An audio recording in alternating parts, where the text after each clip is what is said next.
NREGS పథకంపై social audit యొక్క in-house meeting తీసుకోవడం జరిగింది. సో అందులో పీడీ గారు, డిఆర్డిఓ పీడీ గారు పాల్గొనడం జరిగింది. సో ప్రతి గ్రామంలో జరిగిన ఎక్స్పెండిచర్పై, ఆ వర్క్లపై ఈ వచ్చిన టీంతో పాటు అన్నీ రివ్యూ చేయడం జరిగింది. మొత్తానికి రేంజల్ మండలంలో 287 పనులకు గాను సో వేజ్ పేమెంట్ 2,60,05,067 రూపాయలు వేజ్ పేమెంట్ ఇవ్వడం జరిగింది.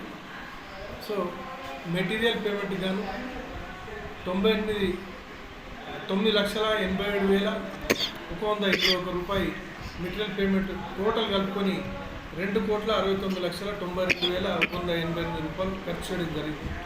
సో ఇవన్నిటిపై సోషల్ ఆడిట్లో ప్రతి గ్రామం యొక్క పంచాయతీ కార్యదర్శి అండ్ ఫీల్డ్ అసిస్టెంట్లను కూడా రివ్యూ చేయడం జరిగింది.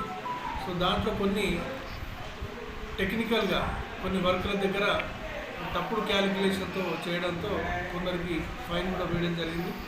సో అవన్నీ ఇంకా వర్కౌట్ చేయడం జరుగుతూ ఉంది. దాని రిపోర్ట్ కూడా రేపు ఇవ్వడం జరుగుతుంది.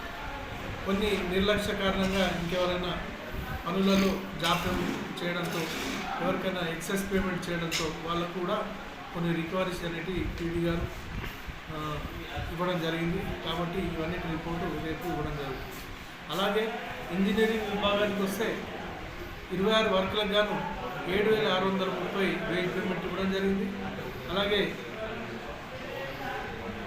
7,54,600 రూపాయలు మెటీరియల్ ఎక్స్పెండిచర్ ఇవ్వడం జరిగింది. సో ఈ విధంగా ఈజీఎస్లో జరిగిన గత సంవత్సర కాలంలో పనులకు ఈ యొక్క సోషల్ ఆడిట్ ద్వారా ఈరోజు పబ్లిక్ హియరింగ్ తీసుకోవడం జరిగింది.